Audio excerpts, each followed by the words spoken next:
ശിവ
പരിശുദ്ധ പരമ ദിവ്യകാരുണ്യത്തിന് എന്നേരവും ആരാധനയും സ്തുതിയും പുകഴ്ചയും ഉണ്ടായിരിക്കട്ടെ.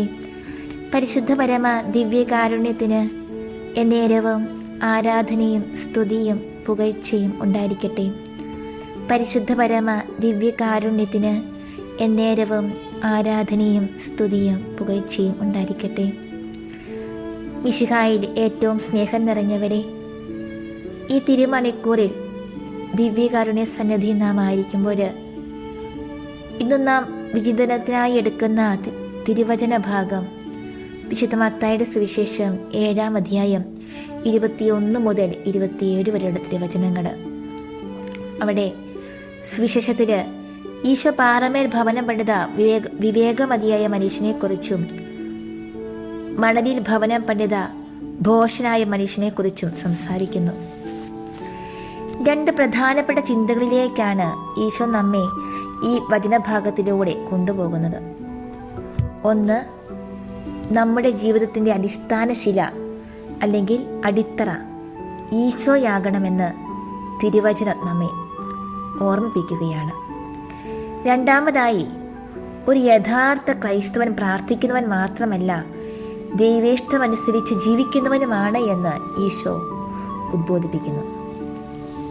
അപ്പോൾ നാം പറഞ്ഞു കഴിഞ്ഞു, നമ്മുടെ ജീവിതങ്ങൾക്ക് നാം നൽകേണ്ട ശക്തമായ അടിത്തറ അത് ഈശോയാണ്. ദൈവമാകുന്ന പാറമേൽ ജീവിതങ്ങൾക്ക് അടിസ്ഥാനമിടേണ്ടതിൻ്റെ ആവശ്യകതയെക്കുറിച്ചാണ് ഈശോ നമ്മോട് സംസാരിക്കുന്നത്. പഴയ നിയമത്തിൽ ഏശയ്യാ പ്രവാചകന്റെ പുസ്തകം 30-ാം അധ്യായം 29-ാം തിരുവചനത്തിൽ ദൈവത്തെ ഇസ്രായേലിന്റെ രക്ഷാശില എന്ന് വിശേഷിപ്പിച്ചിരിക്കുന്നു. പുതിയ നിയമത്തിലേക്ക് കടന്നു വരുമ്പോൾ വിശുദ്ധ പൗലോസ്ലീഹ കൊരിന്തോസുകാരുടെ സഭയ്ക്ക് എഴുതിയ 1-ാം ലേഖനം 10-ാം അധ്യായം 4-ാം തിരുവചനത്തിൽ പൗലോസ്ലീഹ ഉറപ്പിച്ച് പറയുകയാണ്, ഒരു യഥാർത്ഥ ക്രൈസ്തവന്റെ ആത്മീയശില അല്ലെങ്കിൽ അടിത്തറ മിശിഹായാണെന്ന്. വചനം ആവർത്തിച്ച് പറയുന്ന ഒരു കാര്യം ഇതാണ്: മണൽപ്പുറത്ത് അടിസ്ഥാനമിടുന്ന ഭവനങ്ങൾ തകരുന്നു, പാറമേൽ അടിസ്ഥാനമിടുന്ന ഭവനങ്ങൾ നിലനിൽക്കുന്നു. പ്രധാനമായും മിശിഹായിൽ അടിസ്ഥാനമുറപ്പിച്ചവർ അവിടുത്തെ ശക്തി മനസ്സിലാക്കുന്നു. ലോകത്തിൽ അനേകർ മിശിഹായാകുന്ന അടിത്തറമേൽ ഉറച്ചു നിന്നവരായിട്ടുണ്ട്. ആരോഗ്യരംഗത്ത് വൻ കുതിച്ചുചാട്ടത്തിന് കാരണമായ MRI സ്കാനർ കണ്ടുപിടിച്ചത് ഡോക്ടർ റെയ്മണ്ട് വാഹൻ ഡെമേഡിയൻ ആയിരുന്നു. തൻ്റെ കണ്ടുപിടുത്തത്തെക്കുറിച്ച് അദ്ദേഹം എഴുതിയത്, എൻ്റെ വിജയത്തിൻ്റെ പിന്നിൽ ഞാൻ ആശ്രയമുറപ്പിച്ച എൻ്റെ ദൈവത്തിൻ്റെ കരങ്ങളായിരുന്നു എന്നാണ്. എൻ്റെ വിജയത്തിൻ്റെ പിന്നിൽ ഞാൻ ആശ്രയമുറപ്പിച്ച എൻ്റെ ദൈവത്തിൻ്റെ കരങ്ങളായിരുന്നു എന്ന്. അതുപോലെ വിശുദ്ധ മദർ തെരേസയെക്കുറിച്ച് സംതിങ് ബ്യൂട്ടിഫുൾ ഫോർ ഗോഡ് എന്ന മനോഹരമായ പുസ്തകം എഴുതിയ BBC-യുടെ അറിയപ്പെടുന്ന കമാൻഡറായിരുന്ന മാൽക്കം മഗ്രിച്ച് ഒരു കൂടിക്കാഴ്ചയിൽ മദറിനോട് ചോദിച്ചു, മദർ, എങ്ങനെയാണ് അങ്ങയ്ക്ക് ഇത്ര അതിശയകരമായ ആശയങ്ങൾ ലഭിക്കുന്നത്? മദറിന്റെ മറുപടി ശ്രദ്ധേയമാണ്: ഞാൻ ഒരു സാധാരണക്കാരിയാണ്, എന്നാൽ അസാധാരണനായ സർവശക്തന്റെ മുൻപിൽ അനേക മണിക്കൂറുകൾ ചെലവഴിക്കുമ്പോഴാണ് എനിക്ക് അസാധാരണമായ ആശയങ്ങൾ ലഭിക്കുന്നത്. മദർ ഒരിക്കൽ പറഞ്ഞിട്ടുണ്ട്, ഞാൻ ഈശോയുടെ കയ്യിലെ ഒരു കൊച്ചു പെൻസിൽ മാത്രമാണെന്ന്. അതുപോലെ വിശുദ്ധ ജോൺ പോൾ രണ്ടാമൻ മാർപ്പാപ്പ ഒരു ദിവസം തൻ്റെ സ്വകാര്യ ചാപ്പലിൽ പ്രാർത്ഥനയിൽ മുഴുകിയിരിക്കുകയായിരുന്നു. അപ്പോൾ അദ്ദേഹത്തിൻ്റെ സെക്രട്ടറി വളരെ തിടുക്കത്തി വന്ന് പരിശുദ്ധ പിതാവിനെ വിളിച്ചു. പിതാവേ, ഒന്ന് പുറത്തേക്ക് വരാമോ? അദ്ദേഹം ചോദിച്ചു, എന്തിനാണ്? സെക്രട്ടറി മറുപടി പറഞ്ഞു, ഒരു വളരെ അടിയന്തര കാര്യം പിതാവിനെ അറിയിക്കാനുണ്ട്. പിതാവ് വളരെ ശാന്തനായി ഇപ്രകാരം പറഞ്ഞു, വളരെ അടിയന്തര കാര്യമാണെങ്കിൽ ഞാൻ കൂടുതൽ പ്രാർത്ഥിക്കേണ്ടതായിട്ടുണ്ട്. മിശിഹായാകുന്ന പാറമേൽ ആഴത്തിൽ അടിസ്ഥാനമിട്ട് വിശുദ്ധ ജീവിതം നയിച്ച വിശുദ്ധ മദർ തെരേസായും വിശുദ്ധ ജോൺ പോൾ പാപ്പായും ക്രൈസ്തവ വിശ്വാസികളായ നമ്മോട് ഓരോരുത്തരോടും ആവശ്യപ്പെടുന്നത് ഇതാണ്: വിവേകത്തോടെ ജീവിതത്തിന് അടിസ്ഥാനമിടുക, ആഴത്തിൽ അടിസ്ഥാനമിടുക, ഉറപ്പുള്ള പാറമേൽ അടിസ്ഥാനമിടുക, മിശിഹായാകുന്ന പാറമേൽ ജീവിതം അർപ്പിക്കുക. സാവുൾ രാജാവും രാജ്യത്തെ മുഴുവൻ പട്ടാളവും കൊല്ലുവാൻ വേണ്ടി വേട്ടയാടിയ മനുഷ്യനായിരുന്നു ദാവീദ്. ഒളിത്താവളങ്ങളിൽ നിന്ന് ഒളിത്താവളങ്ങളിലേക്ക് ഓടിക്കൊണ്ടിരിക്കുമ്പോഴാണ് പല സങ്കീർത്തനങ്ങളും ദാവീദ് രചിച്ചത് എന്ന് നമുക്കറിയാം. പല സങ്കീർത്തനങ്ങളും അദ്ദേഹത്തിന്റെ ജീവിതം തന്നെയായിരുന്നു. ഒരിക്കൽ അദ്ദേഹം പറയുന്നുണ്ട്, സങ്കീർത്തനങ്ങൾ 57:1, വിനാശത്തിന്റെ കൊടുങ്കാറ്റ് കടന്നു പോകുമ്പോളം ഞാൻ അങ്ങയുടെ ചിറകിൻ കീഴിൽ അഭയം തേടുന്നു എന്ന്. മറ്റൊരിടത്ത് ഇപ്രകാരവും, കാട്ടരുവി തേടി നടക്കുന്ന മാൻപേടയെപ്പോലെ എൻ്റെ ഹൃദയം അങ്ങേ തേടുന്നു എന്നും. വിശുദ്ധ ആഗസ്തീനോസ് പറയുന്നത് നമുക്കെല്ലാം അറിയാം. വിശുദ്ധ ആഗസ്തീനോസ് പറയുന്നുണ്ട്, ദൈവത്തിൽ വിനയം പ്രാപിക്കുമ്പോഴും എൻ്റെ ഹൃദയം അസ്വസ്ഥമായിരിക്കും. ആഗസ്തീനോസ് തൻ്റെ ജീവിതത്തിലെ സകല പ്രശ്നങ്ങൾക്കുമുള്ള ഉത്തരം കണ്ടെത്തുന്നത് എവിടെയാണ്? തൻ്റെ ജീവിതത്തിൻ്റെ അടിസ്ഥാനം എവിടെയാണ് എന്നാണ് അദ്ദേഹത്തിൻ്റെ വാക്കുകൾ സൂചിപ്പിക്കുന്നത്. അതുപോലെ 800 വർഷങ്ങൾക്ക് മുമ്പ് നിർമ്മിക്കപ്പെട്ട ലോകമഹാത്ഭുതങ്ങളിൽ ഒന്നായ പിസായിലെ ഗോപുരം ചെരിയാനുള്ള കാരണവും അതിൻ്റെ അടിസ്ഥാനം ഉറപ്പിക്കാത്തതിലെ പ്രത്യാഘാതമാണെന്നും നാം ഓർക്കേണ്ടതുണ്ട്. ചില തിരുവചന ഭാഗങ്ങൾ നമുക്ക് ശ്രദ്ധിക്കാം. സങ്കീർത്തനങ്ങൾ 32:10, കർത്താവിൽ ആശ്രയിക്കുന്നവനെ അവിടുത്തെ സ്നേഹം വലയം ചെയ്യും. സങ്കീർത്തനങ്ങൾ 27:1, കർത്താവിൻ്റെ പ്രകാശവും രക്ഷയുമാണ്, ഞാൻ ആരെ ഭയപ്പെടണം? കർത്താവ് എൻ്റെ ജീവിതത്തിന് കോട്ടയാണ്, ഞാൻ ആരെ പേടിക്കണം? സുഭാഷിതങ്ങൾ 3:5, കർത്താവിൽ പൂർണ്ണ ഹൃദയത്തോടെ വിശ്വാസം അർപ്പിക്കുക, സ്വന്തം ഹൃദയത്തെ ആശ്രയിക്കുമരുത്. സുഭാഷിതങ്ങൾ 16:3, നിന്റെ പ്രയത്നം കർത്താവിൽ അർപ്പിക്കുക, നിന്റെ പദ്ധതികൾ ഫലമണിയും. ജെറമിയ 17:7, കർത്താവിൽ ആശ്രയിക്കുന്നവൻ അനുഗ്രഹീതൻ, അവന്റെ പ്രത്യാശ അവിടുന്ന് തന്നെ. ഈ തിരുവചനങ്ങൾ കർത്താവിൽ അടിസ്ഥാനം അർപ്പിക്കുവാൻ നമ്മെ ശക്തരാക്കട്ടെ. രണ്ടാമതായി, ഒരു യഥാർത്ഥ ക്രൈസ്തവൻ പ്രാർത്ഥിക്കുന്നവൻ മാത്രമല്ല, ദൈവം ആഗ്രഹിക്കുന്ന രീതി ജീവിക്കുന്നവനുമാണ്.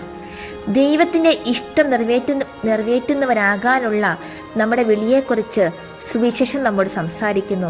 വചനം പറയുന്നു, കർത്താവേ കർത്താവേ എന്ന് എന്നോട് വിളിച്ചപേക്ഷിക്കുന്നവനല്ല, എൻ്റെ സ്വർഗസ്ഥനായ പിതാവിൻ്റെ ഇഷ്ടം നിറവേറ്റുന്നവനാണ് സ്വർഗരാജ്യത്തിൽ പ്രവേശിക്കുന്നത് എന്ന്. ദൈവഹിതം നിറവേറ്റുന്നതാണ് പ്രാർത്ഥിക്കുക മാത്രം ചെയ്യുന്നതിനേക്കാൾ ശ്രേഷ്ഠം. ഡൊമിനിക് സാവിയോ കൂട്ടുകാരോടൊപ്പം കളിച്ചുകൊണ്ടിരിക്കുകയായിരുന്നു. രക്തച്ചൻ വന്ന് ചോദിച്ചു, ഇപ്പോൾ നിങ്ങൾ മരിക്കുവാൻ പോകുകയാണെങ്കിൽ എന്തു ചെയ്യും? പലരും പല ഉത്തരങ്ങൾ പറഞ്ഞു.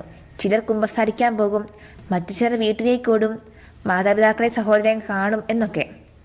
ഡൊമിനിക് സാവിയുടെ ഊഴം വന്നപ്പോൾ പറഞ്ഞു, ഞാൻ ഇപ്പോൾ ചെയ്തുകൊണ്ടിരിക്കുന്നത് പോലെ കളിക്കും. കാരണം അതാണ് കളിക്കേണ്ട സമയത്ത് എന്നിൽ നിന്ന് ദൈവം ആഗ്രഹിക്കുന്നത്. എല്ലാ സമയത്തും നാം ചെയ്തുകൊണ്ടിരിക്കുന്ന പ്രവൃത്തി ദൈവഹിതമാണെന്ന് പറയാൻ നമുക്ക് കഴിയുമോ? മരണം മുന്നിൽ കാണുമ്പോൾ നല്ലവരാകുവാൻ ഓടുന്നവരാണ് മിക്കവരും. ദൈവഹിതം മാത്രം നിറവേറ്റുന്നവർ മരണത്തെ പേടിക്കേണ്ടതില്ല. മരിക്കുമെന്ന അവസ്ഥ വരുമ്പോഴാണ് ജീവിതത്തിൽ പ്രധാനപ്പെട്ടതെന്ന് കരുതുന്ന കാര്യങ്ങളിലേക്ക് കടക്കുന്നതെങ്കിൽ നാം സ്വർഗരാജ്യത്ത് നിന്ന് എത്രയോ അകലെയാണ്. എങ്ങനെയാണ് ദൈവഹിതം തിരിച്ചറിയുക? നമ്മുടെ ഹിതത്തെ ബലിപീഠത്തിൽ ഒരു കാഴ്ച വസ്തു പോലെ സമർപ്പിക്കുക. സ്വന്തം ആഗ്രഹങ്ങളെയും വികാരങ്ങളെയും അടക്കി വയ്ക്കാതെ ദൈവഹിതം തെളിഞ്ഞു വരില്ല. അല്ലാത്ത പക്ഷം സ്വന്തം ഹിതം ദൈവഹിതമായി തെറ്റിദ്ധരിക്കാനിടയാകും. ദൈവഹിതം നിറവേറ്റാൻ തടസ്സമായി നിൽക്കുന്നത് നമ്മുടെ പാപങ്ങൾ, തിന്മകൾ ഇവ തന്നെയാണ്. പാപത്തിന് നാം ഇംഗ്ലീഷിൽ സിൻ എന്ന് പറയുന്നു. അതിന് നടുവിൽ ഐ അല്ലെങ്കിൽ ഞാൻ തന്നെ, അതായത് എൻ്റെ ഇഷ്ടങ്ങൾ തന്നെ. എൻ്റെ ഇഷ്ടങ്ങളെക്കാൾ ഉപരി ദൈവത്തിൻ്റെ ഇഷ്ടങ്ങളെ അന്വേഷിക്കുമ്പോൾ, ദൈവത്തെ സ്നേഹിക്കുമ്പോൾ നാം പ്രതീക്ഷിക്കാത്ത പലതും സംഭവിക്കുന്നു. പൗലോസ്ലീഹ റോമാന്യ സഭയ്ക്കെതിരെ ലേഖനത്തിൽ പറയുന്നുണ്ട്, ദൈവത്തെ സ്നേഹിക്കുന്നവർക്ക്, അവിടുത്തെ പദ്ധതി അനുസരിച്ച് വിളിക്കപ്പെട്ടവർക്ക് അവിടുന്ന് സകലവും നന്മയ്ക്കായി പരിണമിപ്പിക്കുന്നുവെന്ന് നമുക്കറിയാമല്ലോ എന്ന്. നമ്മുടെ ഇഷ്ടങ്ങളെ ത്യജിച്ച് ദൈവത്തെ സ്നേഹിച്ചാൽ നമ്മളെ സിൻ മാറി നാമെല്ലാം സൺ ആയി ദൈവത്തിൻ്റെ പുത്രന്മാരും പുത്രിമാരുമായി മാറും. നമുക്കും പ്രാർത്ഥിക്കാം. മിശിഹായാകുന്ന ശിലയിൽ അടിസ്ഥാനമർപ്പിച്ചവരായി ജീവിക്കാൻ വേണ്ട കൃപ സ്വന്തമാക്കാൻ, വെറുതെ പ്രാർത്ഥിക്കുന്നവർ മാത്രമാകാതെ ദൈവിഷ്ടം നിറവേറ്റുന്നവരാകാൻ, സ്വർഗരാജ്യം സ്വന്തമാക്കാൻ, അങ്ങനെ യഥാർത്ഥ ക്രൈസ്തവരാകാനുള്ള അനുഗ്രഹത്തിനായി നമുക്ക് പ്രാർത്ഥിക്കാം. ഈ നോമ്പ് കാലത്തിൽ നമ്മുടെ ഇഷ്ടങ്ങളെ വെടിയാനുള്ള നോമ്പായിരിക്കട്ടെ നമ്മൾ എടുക്കേണ്ടത്. അതിനായി നല്ല ദൈവം നമ്മെ ഓരോരുത്തരെയും അനുഗ്രഹിക്കട്ടെ എന്ന പ്രാർത്ഥനയോടെ നമുക്ക് ദിവ്യകാരുണ്യ ആരാധനയിലേക്ക് പ്രവേശിക്കാം.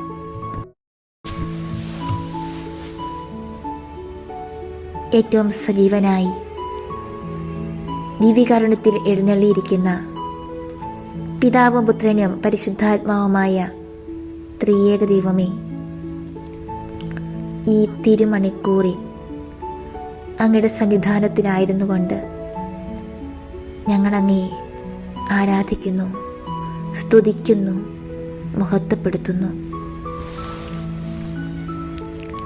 ഈശോയെ, ഞങ്ങൾ ഈ നിമിഷങ്ങളിൽ ധ്യാനിക്കുകയായിരുന്നു.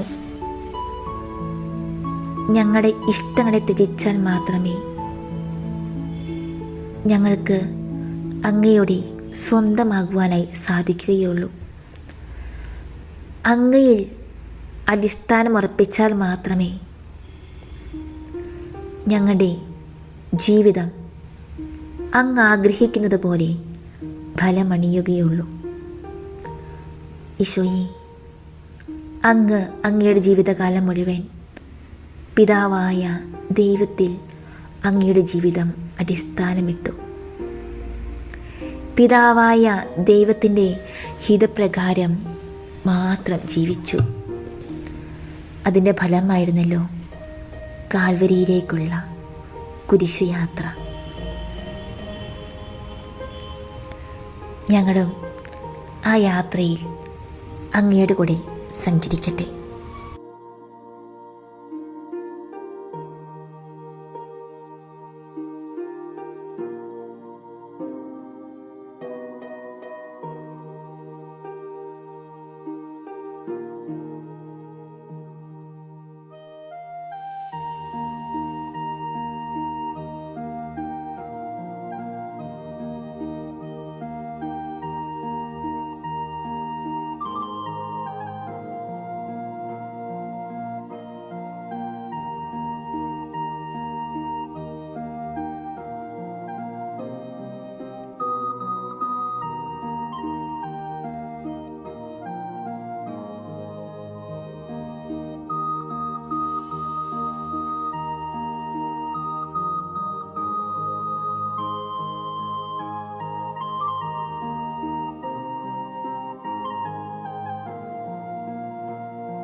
തൂമന്ദഹാസത്താൽ ലോകത്തെ കുളിർപ്പിച്ച ഈശോയുടെ തിരുമുഖത്തെ അവിടുത്തെ ശത്രുക്കൾ ഉമനീർ കൊണ്ട് കളങ്കപ്പെടുത്തി. നിർമ്മലരായ കുഞ്ഞുങ്ങളെ വാത്സല്യപൂർവ്വം തലോടുകയും രോഗികളെ സുഖപ്പെടുത്തുകയും ചെയ്ത മനോഹരമായ കരങ്ങളെ അവർ ബന്ധിക്കുകയും ആണികൾ കൊണ്ട് തുളയ്ക്കുകയും ചെയ്തു. നന്മ ചെയ്തുകൊണ്ട് കടന്നുപോയ ഈശോയുടെ പാദപത്മങ്ങളെ മരക്കുരിശോട് ചേർത്ത് അവർ ആണിതറച്ചു. അധ്വാനിക്കുന്നവരെയും ഭാരം വഹിക്കുന്നവരെയും തൻ്റെ തിരുമാറോട് ചേർത്ത് ആശ്വസിപ്പിച്ച സ്നേഹം വഴിഞ്ഞൊഴുകുന്ന ഈശോയുടെ ഹൃദയം കുന്തം കൊണ്ടവർ കുത്തിത്തുറന്നു. അവർ വിചാരിച്ചു അവൻ എന്നേക്കുമായി മരിച്ചെന്ന്. ഇല്ല, അവൻ മരിച്ചില്ല, എന്നേക്കും ജീവിക്കുന്നു.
രക്ഷാകര ദൗത്യത്തിൻ്റെ പരിസമാപ്തിയിൽ ബലിയർപ്പിക്കപ്പെട്ട നാഥൻ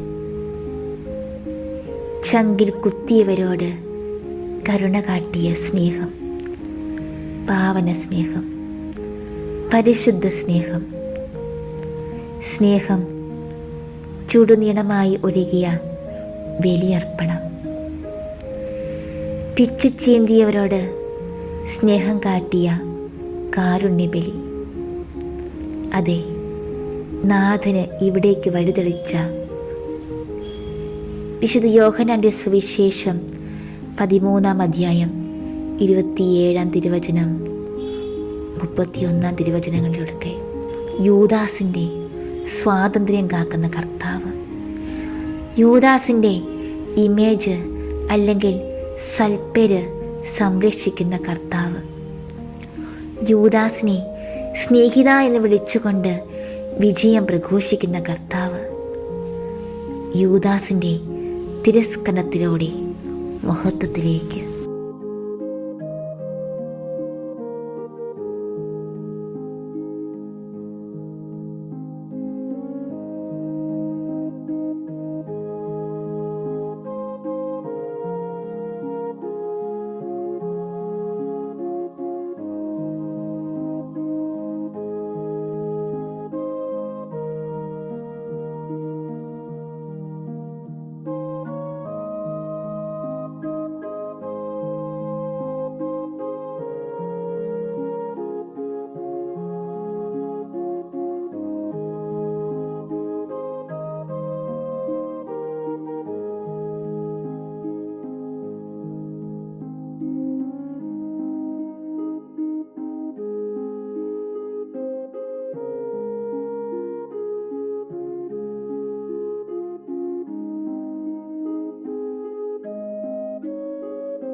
തന്നെ തിരസ്കരിക്കുമെന്നും അറിയാമായിട്ടും യൂദാസിൻ്റെ കാൽ കഴുകി ചുംബിക്കുന്ന കർത്താവ്, നമ്മെ തിരസ്കരിക്കുന്ന എതിർക്കുന്നവരുടെ കാൽ കഴുകാൻ എനിക്കാകുമോ? അനീതിക്കിരയായവരെ, സ്വാതന്ത്ര്യം നിഷേധിക്കപ്പെട്ടവരെ, സമ്മർദ്ദങ്ങൾക്ക് അടിമപ്പെട്ടവരെ, സമൂഹം ഒറ്റപ്പെടുത്തുന്നവരെ, ആദിയുടെ ഗർത്തത്തിൽ പിടഞ്ഞു വീഴുന്നവരെ കാണാൻ എൻ്റെ മിഴികൾക്ക് സാധ്യമോ? സ്വാർത്ഥ താല്പര്യങ്ങളുടെയും അനുഭവങ്ങളുടെയും ബലഹീനതയുടെയും മതിൽക്കെട്ടുകൾ തമ്മിൽ പണിതുയർത്താനുള്ള വ്യഗ്രതകൾക്കിടയിൽ ഞാൻ മറക്കുന്നത് ആരെയല്ല. നാം ഓരോരുത്തരും വ്യക്തിത്വത്തിൻ്റെ ആഴങ്ങളിലേക്ക് ഇറങ്ങിച്ചെന്ന് അവിടെ എന്താണ് സംഭവിക്കുന്നതെന്ന് ഗ്രഹിക്കാനുള്ള ആഗ്രഹം നമുക്കില്ലെങ്കിൽ അരൂപിയുടെ നെടുവീർപ്പുകൾ വൻ രോദനങ്ങളായി പരിണമിക്കില്ലേ? എന്താണ് നമ്മെക്കുറിച്ചുള്ള ദൈവഹിതം? അത് മനസ്സിലാക്കാൻ സാധിക്കുന്നുണ്ടോ?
താബോറിൽ നിന്ന് താഴ്വരകളിലേക്ക് ഇറങ്ങി കാൽവരി കയറണം, മരിക്കണം.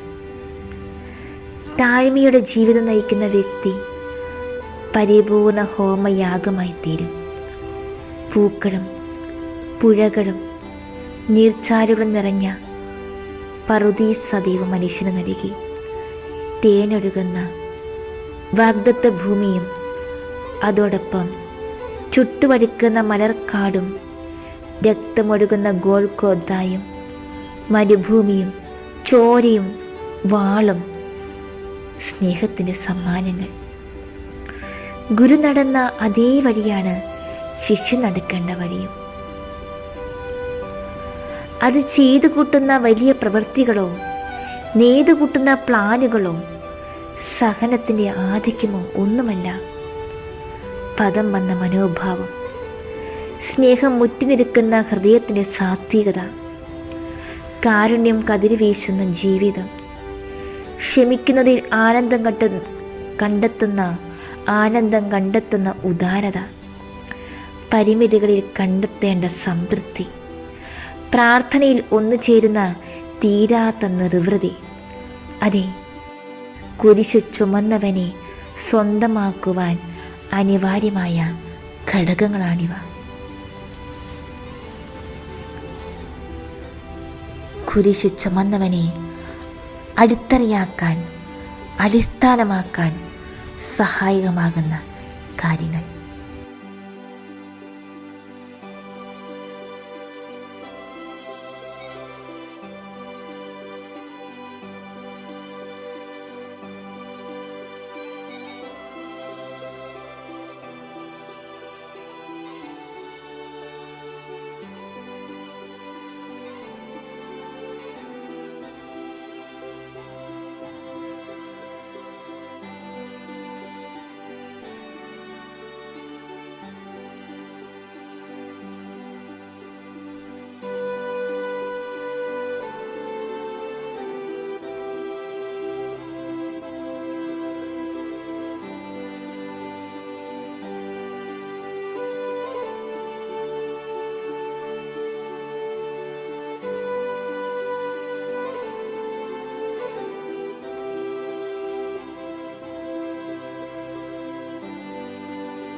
എല്ലാം ഉപേക്ഷിക്കുക. സ്വന്തം മനസ്സിൻ്റെ ഇഷ്ടാനിഷ്ടങ്ങളെയും ഉപേക്ഷ ഇവിടെ മറ്റൊന്നിൻ്റെ സ്വീകാര്യതയിലേക്ക് വഴി തുറക്കുന്നു. ഗുരുവിൻ്റെ മനസ്സും ഇഷ്ടവും സ്വന്തമായി ഏറ്റുവാങ്ങുന്ന ക്രിസ്ത്യാനിയുടെ ചിത്രത്തിൽ ഗുരുവിൻ്റെ സ്വപ്നങ്ങളിൽ നിന്നും പടിയിറങ്ങി പിന്നിട്ടു പോകുന്ന ഇടവഴികളിലേക്ക് അവനിനി പിന്തിരിഞ്ഞുകൂടാ. ഗുരുവിനോടൊപ്പമായിരിക്കുക, അവൻ്റെ നെടുവീർപ്പുകൾക്ക് ചെവിച്ചായിക്കുക, അവൻ്റെ ചെയ്തികളെ വീക്ഷിക്കുക, അവൻ ചെയ്തതുപോലെ ചെയ്യുക. ഒടുവിൽ അവൻ്റെ കരങ്ങളിൽ ജീവൻ സമർപ്പിക്കുക.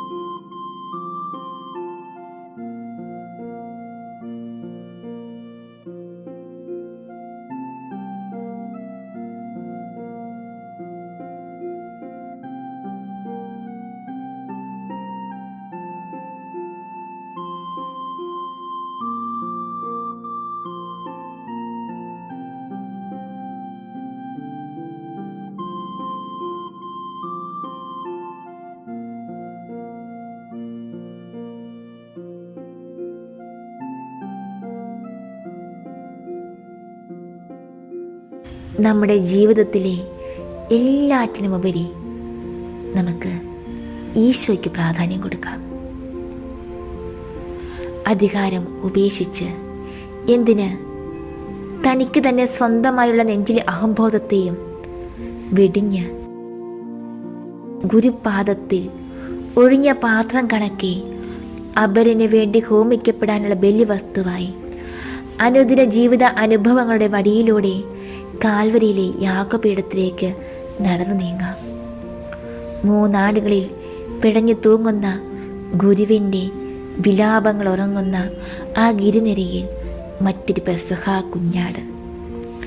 കാൽവരിയുടെ ഭയചകിതമായ നിശബ്ദതയിൽ, ശൂന്യതയിൽ, നിഷ്ഠൂരതയിൽ സ്നേഹനാഥൻ ഉയർത്തപ്പെട്ട ക്ഷണം മുതൽ എത്ര നീറുന്ന മനസ്സിനും പതറുന്ന ഹൃദയത്തിനും വേയ്ക്കുന്ന കാലിനും സ്നേഹനാഥൻ ആലംബമായിരുന്നില്ലേ? ക്രൂശിതൻ ജീവിതഗാനത്തിന്റെ പരിസമാപ്തിയാണ്.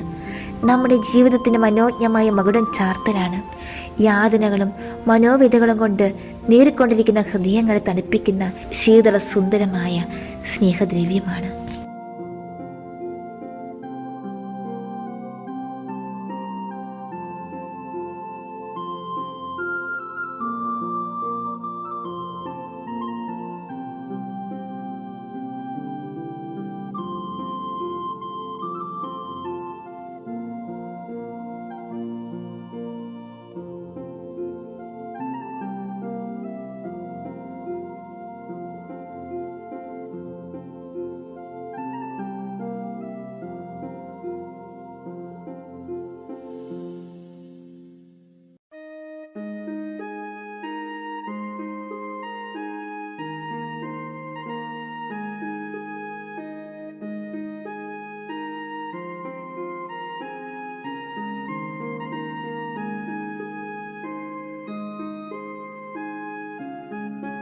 ദിവ്യകാരുണ്യനാഥ,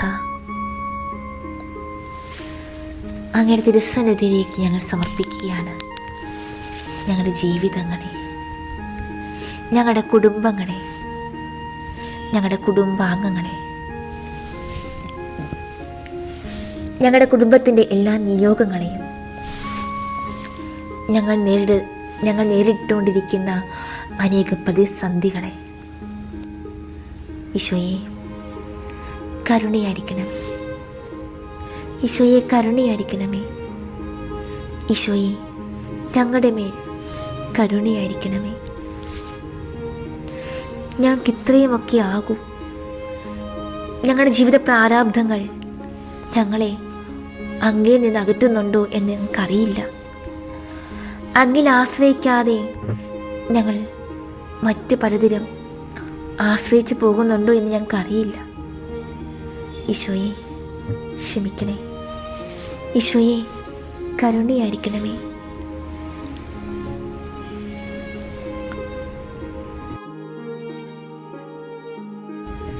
ഈശോയെ ഞങ്ങളുടെ കുടുംബങ്ങളെ ഇന്ന ദിവസം പൂർണ്ണമായി സമർപ്പിക്കുകയാണ്. ഞങ്ങളുടെ കുടുംബത്തിൻ്റെ എല്ലാ നിയോഗങ്ങളെ സമർപ്പിക്കുകയാണ്. ഞങ്ങളുടെ പ്രിയപ്പെട്ട മക്കളെ സമർപ്പിക്കുകയാണ്. പ്രത്യേകിച്ച് അവർ ഇപ്പോൾ നേരിട്ടുകൊണ്ടിരിക്കുന്ന എല്ലാ ജീവിത പ്രതിസന്ധികളെ സമർപ്പിക്കുകയാണ്. അവരുടെ ഭാവി ജീവിതങ്ങളെ സമർപ്പിക്കുന്നു. ഈശോയെ നന്മയിൽ വളർത്തണമേ.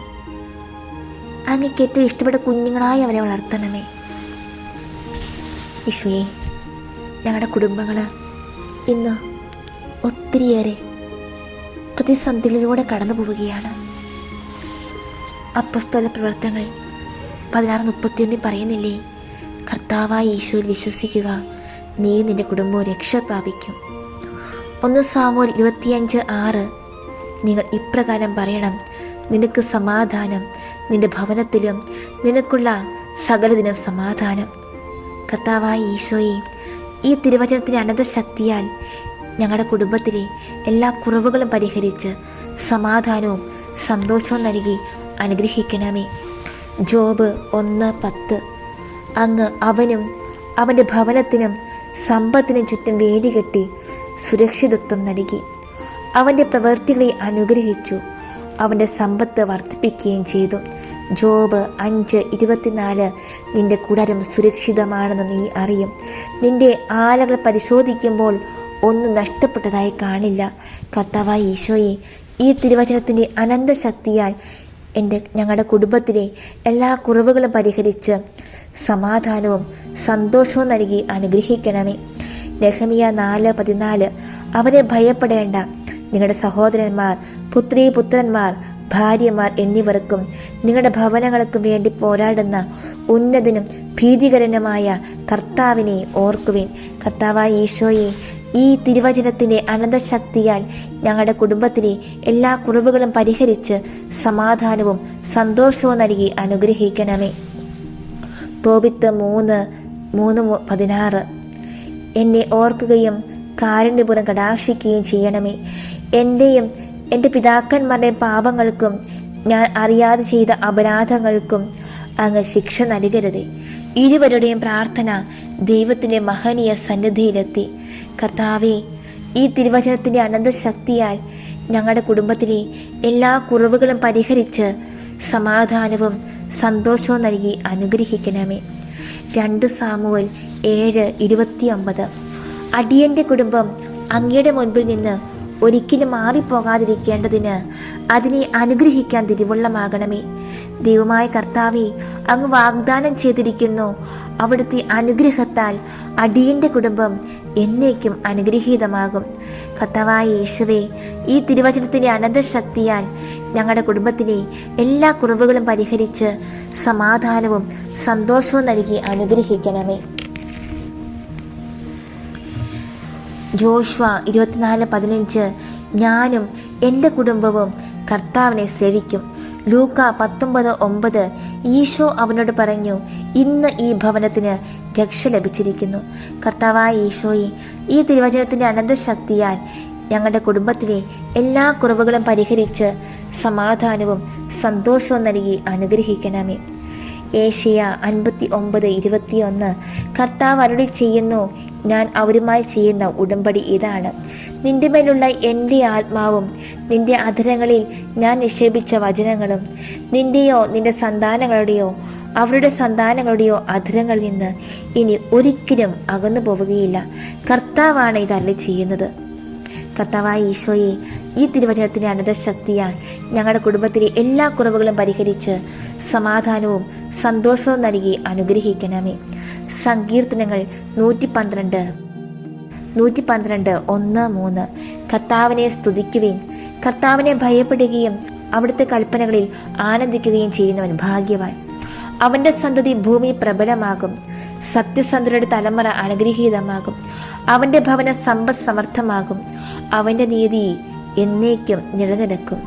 സങ്കീർത്തനങ്ങൾ 115:12. കർത്താവിന് നമ്മെക്കുറിച്ച് വിചാരമുണ്ട്. അവിടുന്ന് നമ്മെ അനുഗ്രഹിക്കും.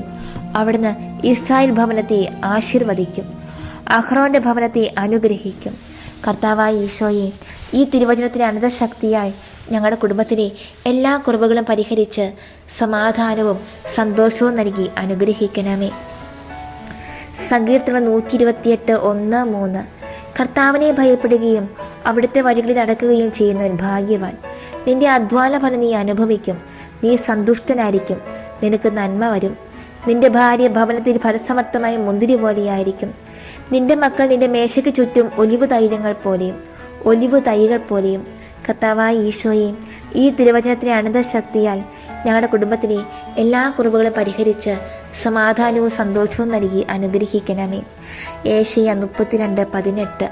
എൻ്റെ ജനം സമാധാനപൂർണ്ണമായ വസതിയിൽ പാർക്കും, സുരക്ഷിതമായ ഭവനങ്ങളിലും പ്രശാന്തമായ വിശ്രമ സങ്കേതങ്ങളിലും തന്നെ.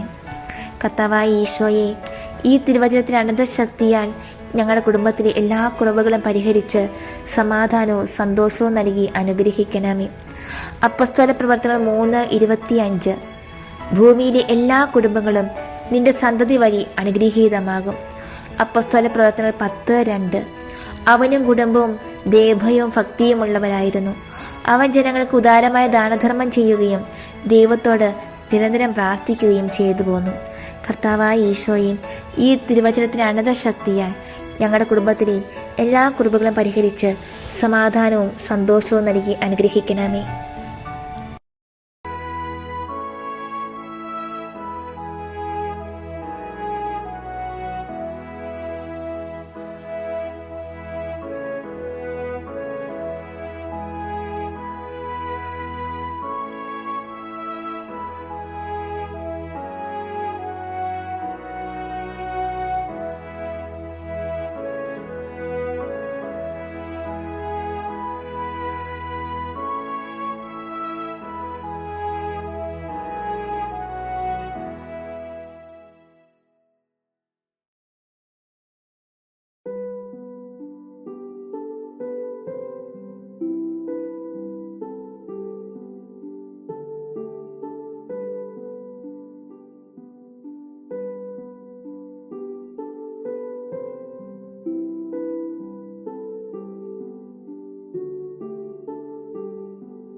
കർത്താവിൻ്റെ സന്നിധി നമുക്ക് നന്ദിയോടെ ആയിരിക്കാം.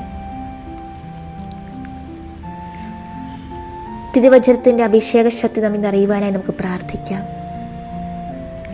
എല്ലാ കുടുംബങ്ങളും, കുടുംബാംഗങ്ങളും, എല്ലാ ക്രിസ്ത്യാനികളും മിശിഹായിൽ അടിത്തറയുറപ്പിക്കുന്നവരാകുവാൻ, ദൈവഹിതമനുസരിച്ച് തങ്ങളുടെ ജീവിതങ്ങളെ ക്രമപ്പെടുത്തുന്നവരാകുവാൻ ദിവ്യകാരുണ്യനാഥ അങ്ങ് അനുഗ്രഹിക്കണമേ. അങ്ങയുടെ ആശീർവാദത്തിനായി ഞങ്ങളിതാ അങ്ങയുടെ തിരുസന്നിധിയിൽ മുട്ടുകൾ മടക്കുന്നു.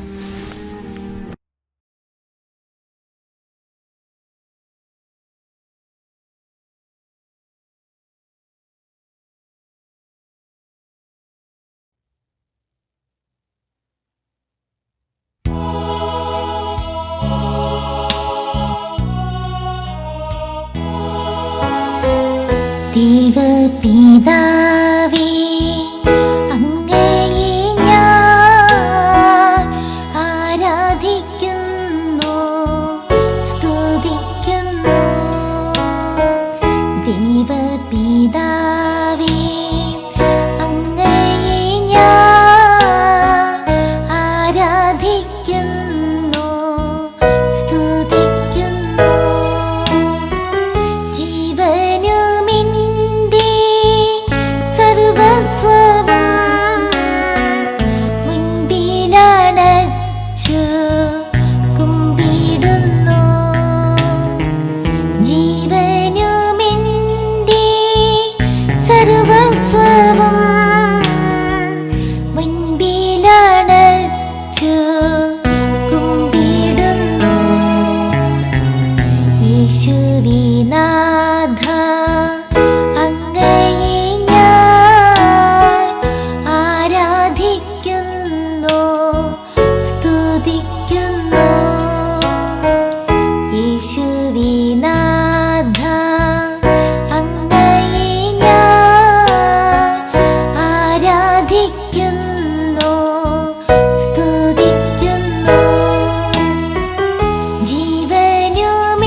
സർവസ്വവും മുൻപിൽ